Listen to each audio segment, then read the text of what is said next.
Hey everyone, welcome back to the English Leap podcast, your podcast for easy English conversation, real daily life talk, and simple listening practice. I'm Jake. And I'm Anna. So Jake, if I asked you right now, honestly, how are you feeling today, what would you say? Honestly, that's a harder question than it sounds. My first instinct is to just say, I'm fine, even if that's not fully true. Right. I think that's such a common reflex, fine as this automatic, safe answer, even when there's actually more going on underneath. Exactly. And I think that's a perfect way into today's topic.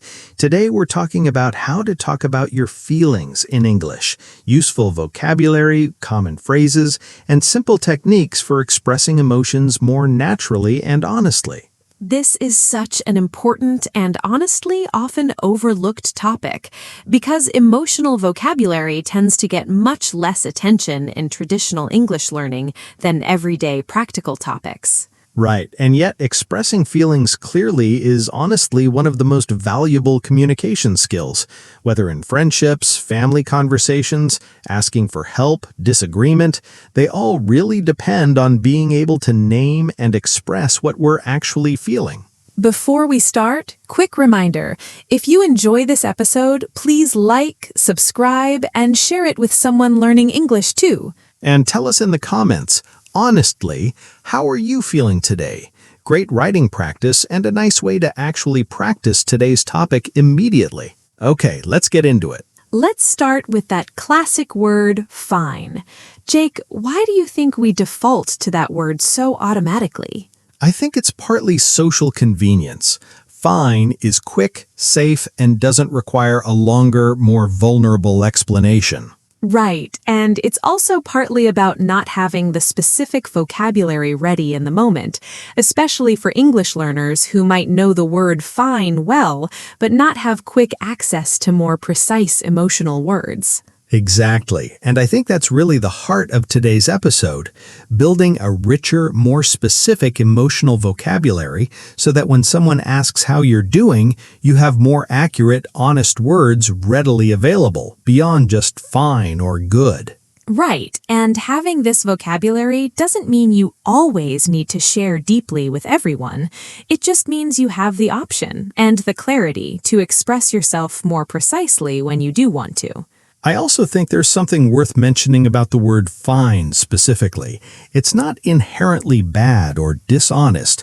Sometimes we genuinely are fine, and that word works perfectly well in that case. Right. The issue really isn't the word itself. It's using it automatically, without checking whether it's actually accurate, simply because it's the easiest, most socially expected response. Exactly. So really, today's episode is about giving you more options. So fine becomes one honest choice among many, rather than the only word you have readily available. Jake, do you have a personal story about learning to express your feelings more clearly? Actually, yes. A few years ago, I went through a stretch where I kept telling everyone I was fine, even though I was actually feeling quite stressed and overwhelmed. What happened? Eventually, a close friend gently pointed out that I always said fine, no matter what was actually happening. And she asked me directly, but how do you actually feel? That's such a caring, direct question. Right, and honestly, I struggled to answer at first. I hadn't really practiced naming my emotions specifically beyond good or bad. But with her patient questions, eventually I landed on overwhelmed and a little anxious, which felt much more accurate. How did it feel to finally name those emotions specifically? Honestly, a huge relief. Just having the right words seemed to make the feelings themselves a little more manageable rather than this vague, heavy cloud of not fine. That's such a powerful example of how specific emotional vocabulary can genuinely help us process our own feelings, not just communicate them to others. I also think that experience changed how I check in with myself now too, not just how I talk to others. Sometimes I'll pause during a busy day and just ask myself, okay, but what am I actually feeling right now, specifically? That's such a valuable self-reflection habit, treating yourself with the same curious, caring question your friend once asked you. Exactly. And I've noticed that simply pausing to name a feeling specifically, even privately, often takes some of its intensity away, almost like giving it a clear container, rather than letting it stay this vague, overwhelming cloud. Right. That's honestly such a beautiful way to describe it, giving a feeling a clear container through specific, accurate language. Jake, what about you? Mine is about learning to express positive emotions more specifically too, not just difficult ones. I used to just say good or happy for almost everything positive. That's such a relatable pattern, too. We often think about emotional vocabulary mainly for difficult feelings, forgetting positive emotions deserve precision, too. Exactly. And I remember a mentor once encouraging me to be more specific. Instead of just happy, are you excited, proud, relieved, content? That question actually surprised me since I'd never really considered the differences before. That's such an interesting distinction. Those all describe positive feelings, but they're actually quite different experiences. Right, exactly. Proud feels different from relieved, which feels different from content. And learning to distinguish between them made my own self-understanding and my conversations with others so much richer and more meaningful. Do you have a specific example of a moment where this more precise vocabulary really made a difference for you? Actually, yes. After finishing a big project, I initially just said, I'm happy it's done.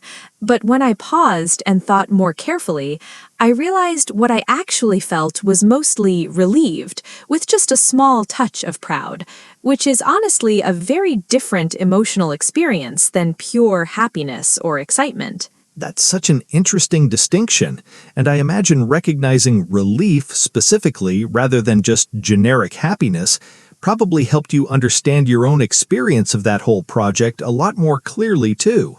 Exactly. It helped me realize the project itself had actually been more stressful than I'd consciously acknowledged, since relief specifically follows the end of stress, which was a really useful insight I wouldn't have had with vaguer, less specific language. Let's build out some useful emotional vocabulary, starting with more common, everyday feelings. Basic positive emotions: happy, excited, content, relieved, proud, and grateful are all common positive emotions, each with a slightly different flavor. Right, let's break down a few of these a little more. Excited involves energy and anticipation. I'm excited for the trip next week. Content is calmer, more settled. I feel content just staying home tonight. And relieved specifically follows the end of stress or worry. I felt so relieved when the results came back fine. And proud connects to accomplishment, either your own or someone else's. I'm really proud of how far you've come. And grateful specifically involves appreciation, often toward another person or circumstance. I'm grateful for such supportive friends. Basic negative emotions: sad, frustrated, anxious, overwhelmed, disappointed, and lonely are common negative emotions worth having ready vocabulary for. Right, and these also have important distinctions. Frustrated usually involves a specific obstacle or blocked goal. I'm frustrated with this technical problem. Anxious involves worry about something uncertain or upcoming. I'm anxious about the interview tomorrow. Disappointed follows an unmet expectation. I was disappointed the trip got canceled. And lonely describes a lack of connection, even when physically surrounded by people. I've been feeling lonely, even at busy social events. More nuanced emotions. Beyond the basics, words like conflicted, meaning torn between different feelings, nostalgic, meaning a bittersweet longing for the past, or restless, meaning uneasy and unable to settle, add real depth and precision. A few more nuanced words worth mentioning: vulnerable, meaning emotionally exposed or open to being hurt. Numb, meaning feeling emotionally disconnected or flat, and hopeful, meaning optimistic about a positive future outcome. Right. These words allow for much more accurate, honest self-expression than simply defaulting to good or bad every time. Physical sensations connected to emotions. It's also worth mentioning phrases connecting physical sensations to emotions. I have a knot in my stomach, describing anxiety, or my chest feels tight, describing stress or worry. A few more useful phrases here. My mind feels foggy, describing mental exhaustion or overwhelm, or I feel lighter, describing relief after releasing stress or worry. Right. These physical descriptions are honestly such a natural, easy entry point into emotional vocabulary, since physical sensations are often easier to notice first before we've fully named the actual emotion behind them. Building on that idea, I want to share a simple practice that can help identify feelings through the body first, especially useful when your mind feels blank or unclear. Right. This involves pausing for just a moment and mentally scanning through your body, starting at your head and moving down toward your feet, simply noticing any areas of tension, heaviness, or discomfort. Exactly. And once you notice a physical sensation, a tight jaw, a heavy chest, a fluttery stomach, you can then ask yourself, what emotion might be connected to this physical feeling? Right. Tension in the shoulders often connects to stress or worry. A heavy feeling in the chest often connects to sadness or grief. And a fluttery, unsettled stomach often connects to nervousness or anticipation. This practice is honestly so useful because our bodies often register emotional information before our conscious minds fully catch up, so starting with physical sensations can be a really practical shortcut toward naming an unclear feeling. Exactly. And this connects to our small habits episode too. Even just a daily 30-second body check-in, notice any tension, then ask what emotion might be connected, can build real, ongoing emotional awareness over time. Let's go through some practical phrases for actually expressing these emotions in conversation. Simple, direct expression. I'm feeling a bit anxious today. Or, honestly, I'm feeling really grateful right now, are simple, direct ways to name an emotion clearly. Let's act out a quick example. How are you doing today? Honestly, I'm feeling a bit anxious. I have a big presentation this afternoon. Oh, that makes sense. Is there anything I can do to help? Right. Notice how naming the specific emotion, anxious, immediately invites a more genuine, supportive response than a simple fine ever could. Softer, more gradual expression.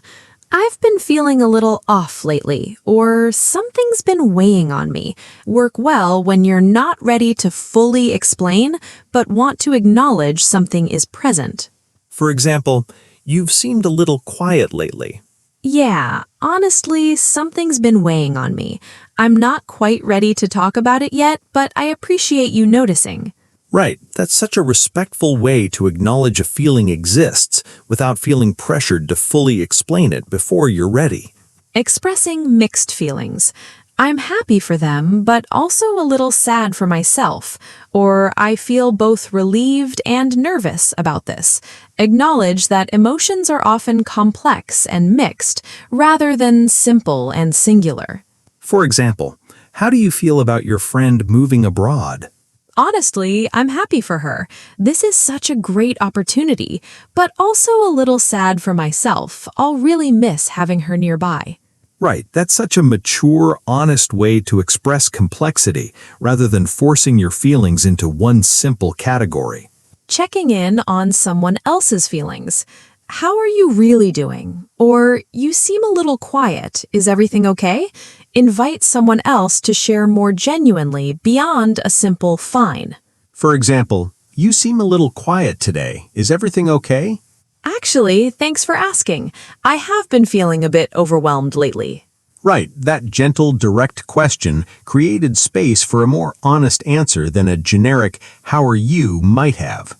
I want to introduce a really useful tool here, something called the emotion wheel, which many therapists and psychologists use to help people identify feelings more precisely. Right. The basic idea is starting with a broad, simple emotion like happy, sad, angry, scared, disgusted, or surprised, and then working outward toward more specific, nuanced versions of that feeling. For example, starting with sad, you might narrow down to disappointed, lonely, hopeless, or hurt, each describing a slightly different flavor of that broader, sad feeling. Right. And starting with angry, you might narrow down to frustrated, resentful, irritated, or betrayed. Again, each a more precise version of that broader emotional category. This tool is honestly so helpful because it gives you a starting point. Even when you're not sure exactly what you're feeling, you can begin broad and then narrow down towards something more specific and accurate. Exactly. And even just mentally running through this process, is this closer to sad or angry? Now within that, which specific word fits best can genuinely help clarify a confusing emotional experience. Right, and while we can't show a visual wheel on a podcast, you can easily search emotion wheel online for a helpful visual reference to use alongside today's episode. I also want to mention that norms around expressing feelings vary quite a bit across different cultures, which is really important for our international listeners. Right. In some cultures, direct, open expression of emotions is fairly common and encouraged, even with people outside close family or friends. In other cultures, emotional expression tends to be more private, reserved mainly for very close relationships, with a more composed, reserved presentation in public or professional settings. Right. So if you're navigating emotional conversations in an English-speaking environment, it's worth observing the specific norms of that particular culture or community, rather than assuming one universal approach to emotional openness applies everywhere. Exactly. And if direct emotional expression feels unfamiliar or uncomfortable based on your own cultural background, that's completely valid too. You can always start with smaller, more gradual expressions, like the softer phrases we covered earlier. Right, and it's also worth remembering English-speaking cultures themselves aren't uniform either. Workplace culture, generational differences, and individual personality all shape how openly someone might expect or want emotional expression, even within the same broader culture. I also want to mention a practice that can help build emotional vocabulary even before you're ready to share with anyone else: journaling, or simply writing down how you feel. Right, this connects to our small habits episode too. Even just 1 or 2 sentences a day, "Today I feel," using today's vocabulary, can genuinely help build both emotional awareness and language skill at the same time. Exactly. And writing privately removes the social pressure of sharing, giving you space to practice naming feelings honestly, without worrying about anyone else's reaction. Right, and over time, this private practice often makes it easier to name and share feelings out loud too, since you've already built the habit and vocabulary through consistent, low-pressure writing. I actually think this is such a great practical exercise for English learners specifically, since it combines emotional awareness with genuine, meaningful English writing practice, rather than writing about disconnected random topics. Exactly, and you could even use some of today's specific vocabulary, content, overwhelmed, bittersweet, directly in your own private journal entries this week. Let's talk about how expressing feelings might look a little different depending on the setting, connecting back to our episode on bad work days, and how we adjust our tone for different audiences. Right. At work, it often helps to keep emotional expression professional but honest. "I'm feeling a bit stretched thin this week" communicates real feeling without becoming overly personal or dramatic in a professional context. Exactly. And with close friends, you can usually be much more open and detailed. "Honestly, I've been feeling really anxious about this whole situation. Can I talk it through with you?" Right, and with family, tone often depends on the specific relationship and history. But generally, phrases like, I want you to know I've been feeling a little distant lately, and I wanted to talk about it, work well for honest, caring family conversations. And with strangers or casual acquaintances, it's usually appropriate to keep things lighter. It's been a long week, without going into deep detail unless the conversation naturally invites more. Right, learning to read the appropriate emotional depth for each specific relationship and setting is honestly such a valuable, nuanced communication skill, well beyond just vocabulary alone. Let's clear up a few common myths about expressing feelings before continuing. Myth 1.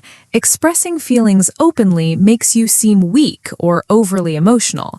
Actually, clear, appropriate emotional expression is a sign of self-awareness and emotional intelligence, qualities that tend to be genuinely respected, both personally and professionally. Right, and there's a real difference between expressing feelings honestly and appropriately versus being overwhelmed or dysregulated by them.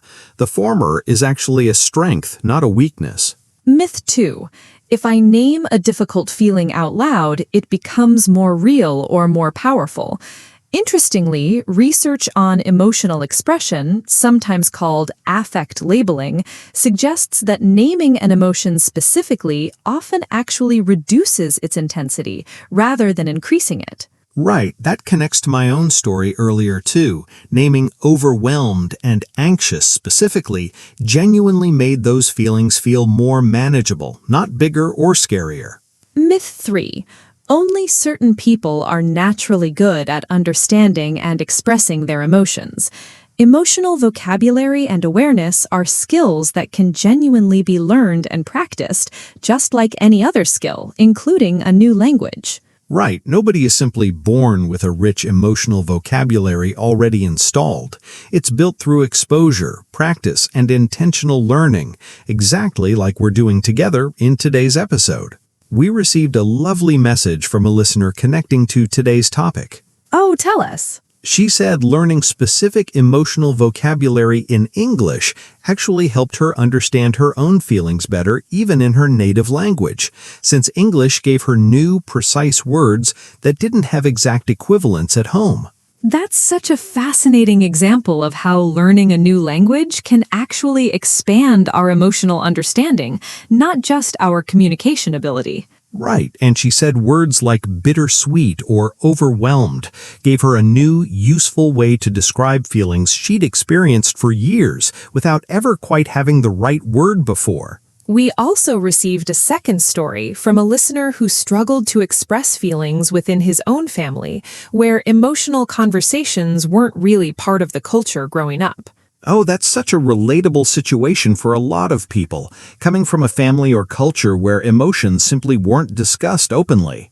Right. He said he started small, using simple, direct phrases with just one trusted family member first, rather than trying to change the whole family's communication style all at once. That's such a smart, gradual approach, connecting nicely to our Small Steps episode too. Exactly, and he said that one small, consistent effort slowly created a little more emotional openness within that one relationship, which then, over time, gently influenced a few other family relationships too. That's such a hopeful example of how one person's small, consistent effort toward emotional honesty can gradually shift an entire family's communication patterns, even a long-standing one. Let's flip the perspective a little too, talking about how to respond well when someone else shares their feelings with you, since that's just as important as expressing your own. Right, one of the most valuable things you can do is simply validate the feeling without immediately trying to fix it. That sounds really hard, or that makes complete sense given what you're going through. Exactly, and this connects back to our motivation episode too. Sometimes people just need to feel heard, not immediately advised or fixed. Right, and a useful phrase for checking what kind of support someone actually wants is, do you want me to just listen, or would you like some thoughts too? Respects their specific emotional needs in that moment. We could also say, "Thank you for trusting me with this," which acknowledges the vulnerability involved in someone sharing their genuine feelings with you. Right, and it's worth avoiding comparing their feelings to your own experience too quickly. That happened to me too, and here's what I did. Even though well-meaning can sometimes shift focus away from their feelings and onto your own story instead. Exactly. Staying focused on their experience first and only sharing your own related experience later if it feels genuinely helpful tends to make someone feel more truly heard and supported. Let's connect this directly to English learning too, since emotional vocabulary is honestly one of the most valuable yet often overlooked areas of language learning. Right. Most traditional English courses focus heavily on grammar, practical vocabulary, travel phrases, but emotional vocabulary, the words that let you express who you really are, often gets much less attention. Exactly. And yet being able to say, "I'm feeling really proud of this," or "Honestly, I've been a bit anxious lately," allows for so much deeper, more genuine connection with English speakers than purely practical vocabulary ever could. Right, and this connects back to our friendship and family episodes too. Real, close relationships are often built through genuine emotional sharing, which requires exactly this kind of vocabulary. Exactly. So if you've been focusing mainly on practical everyday English so far, maybe today's episode is an invitation to intentionally build this specific emotional side of your vocabulary too. Right, and honestly, this podcast itself is a great place to practice. Notice how naturally Jake and I use emotional vocabulary throughout our conversations. That's exactly the kind of natural, everyday emotional English worth learning. Let's go through a few specific life situations that often call for particular emotional vocabulary, since different circumstances tend to bring up different, sometimes unique feelings. Grief and loss. Right, words like heartbroken, devastated, or numb often describe intense grief, while bittersweet, or a mix of sadness and gratitude, can describe more complex grief, remembering someone with both sorrow and appreciation. Right, and phrases like, "I'm still processing this," acknowledge that grief often doesn't resolve quickly or simply. It's an ongoing, evolving experience. Workplace stress. Connecting to our bad workday episode, words like burnt out, stretched thin, or under pressure describe common workplace emotional states. Right, and unmotivated or disengaged can describe a different kind of workplace difficulty, feeling emotionally distant from your work rather than simply overwhelmed by it. Relationship feelings. In romantic or close relationships, words like cherished, meaning deeply valued and loved, insecure, meaning uncertain or anxious about the relationship, or fulfilled, meaning deeply satisfied, add real nuance to relationship conversations. Right, and phrases like, "I feel really seen by you," describe the specific feeling of being genuinely understood and valued by someone close to you. Major life transitions. During big life changes, moving, career shifts, new relationships, words like unsettled, hopeful but nervous, or in transition capture that particular mix of uncertainty and possibility. Right, and this connects to our comfort zone episode too. Transitions often bring exactly this kind of complex, mixed emotional experience, worth having specific vocabulary ready for. Let's cover a few common English idioms specifically related to feelings too, since these show up constantly in natural everyday conversation. Right. Over the moon, meaning extremely happy or excited. She was over the moon when she got the job offer. Down in the dumps, meaning feeling sad or low. He's been a bit down in the dumps since the trip got canceled. On edge, meaning feeling anxious or tense. I've been a little on edge waiting for the results. Butterflies in my stomach, meaning nervous excitement, often before something important. I always get butterflies in my stomach before a big presentation. Walking on air, meaning feeling extremely happy, almost as if floating. After the good news, she was walking on air all day. And at the end of my rope, which we mentioned in our bad workday episode too, meaning completely out of patience or energy. I'm at the end of my rope with this project. These idioms add such natural color and personality to emotional expression, and learning even a few of of them can make your English sound significantly more natural and native-like. I also want to acknowledge something honest. Sometimes feelings are genuinely hard to put into words completely, even with a rich vocabulary. Right, and that's completely okay too.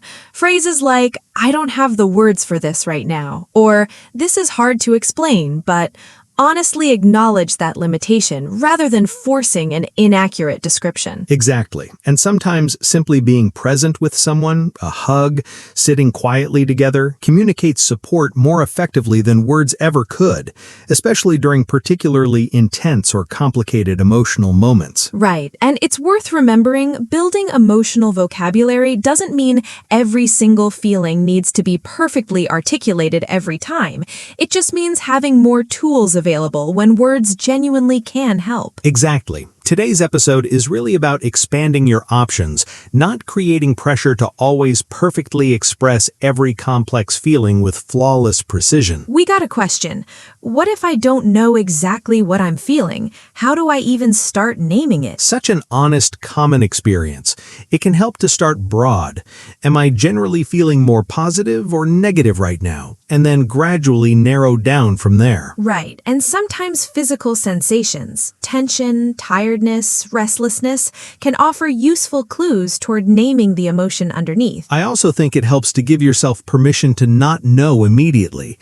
Sometimes feelings genuinely take a little time and reflection to become clear, and that's completely okay. Right, and using the emotion wheel idea we mentioned earlier, starting broad, is this more positive or negative, high energy or low energy, and gradually narrowing down can make an unclear feeling much easier to eventually identify. Exactly. And honestly, even just saying, I'm not entirely sure what I'm feeling right now, but something feels off, is itself a valid, honest form of emotional expression, even without a perfectly precise word yet. I'm feeling a bit anxious today, honestly. I'm really grateful for your support right now. I feel both relieved and nervous about this. Something's been weighing on me lately. How are you really doing, honestly? Let's also try a few slightly longer sentences. I'm happy for you, but I'll admit I'm also feeling a little envious, and that's okay. I don't have the words for this right now, but thank you for being here with me. I've been feeling restless lately, like I need something to change. Thank you for trusting me with this. I'm here to listen, whatever you need. Try saying one of these sentences out loud today, maybe adjusting it to describe your own current feelings. Let's review a few useful words from today's episode. First, overwhelmed, meaning feeling like there's too much to handle emotionally or practically. For example, I've been feeling overwhelmed with everything going on lately. Next, content, meaning peacefully satisfied, calmer than excited, but genuinely positive. For example, I feel content with how things are going right now. We also used bittersweet, meaning a mix of happiness and sadness at the same time. For example, graduating felt bittersweet, exciting, but also a little sad. And finally, nostalgic, meaning a fond, sometimes sad longing for the past. For example, that song made me feel really nostalgic about my childhood. Let's add a few more since today's topic really benefits from extra vocabulary. Restless, meaning uneasy and unable to settle or relax. For example, I've been feeling restless all week, like I need a change of scenery. Vulnerable, meaning emotionally exposed or open to being hurt. For example, sharing that story made me feel really vulnerable, but also relieved. We also used conflicted, meaning torn between different feelings or decisions. For example, I feel conflicted about the job offer, excited but also nervous about the change. And finally, affect labeling, a slightly more technical term we mentioned earlier, meaning the act of naming an emotion in words, which research shows can actually reduce its intensity. Try using 2 or 3 of these words today. Maybe in a comment describing exactly how you're feeling right now, as specifically as you can. We talked about why fine often isn't specific enough and why building richer emotional vocabulary matters. We shared our own stories, Jake's experience learning to name his stress specifically, and my experience learning to describe positive emotions with more precision. We covered common emotion vocabulary, positive, negative, nuanced, and physical sensations connected to feelings. We shared useful phrases for direct expression, gradual expression, mixed feelings, and checking in on others. And we shared a wonderful listener story about how English vocabulary expanded her own emotional understanding. We also covered the emotion wheel tool, expressing feelings across different cultures, journaling privately, expressing feelings in different settings, common myths, how to respond when someone shares their feelings, emotional vocabulary for specific life situations, common idioms for feelings, and a second listener story about building emotional openness within family. Before we close, one last small tip. Today, try answering "How are you?" with one more specific word than usual, instead of just "fine" or "good." Right. Even something small. I'm feeling pretty content today. Or, honestly, a little tired, but okay. Practices exactly the skill we've been building throughout this whole episode. And remember, this doesn't mean sharing deeply with everyone. It just means having more accurate, honest words ready whenever you do want to use them. Next time, we're going to talk about something practical and useful, how to talk about your weekend in English, natural phrases for describing what you did and how you felt about it. That connects nicely to today's episode too, since describing your weekend often naturally involves some of the emotional vocabulary we've covered today too. We're really looking forward to that one. If you enjoyed this episode, like, subscribe, and tell us in the comments, what's one feeling word you'll try using this week? Thanks for listening, everyone. We'll see you in the next episode. Bye! Bye!